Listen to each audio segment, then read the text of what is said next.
Siapa di antara kalian yang ketika menginput data dan menginginkan hasilnya seperti ini, namun ketika di enter nolnya kok malah hilang semua ya?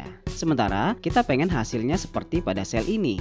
Sudah coba beberapa cara dari tutorial untuk memunculkan angka 0 di depannya, tapi yang muncul cuma satu angka 0. Masih kurang nih. Begini caranya.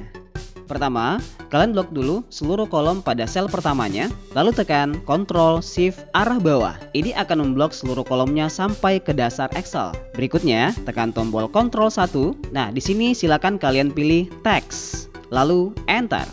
Next, kita ketikkan seperti biasa datanya. 01, kita pergi ke tab sebelah 0065.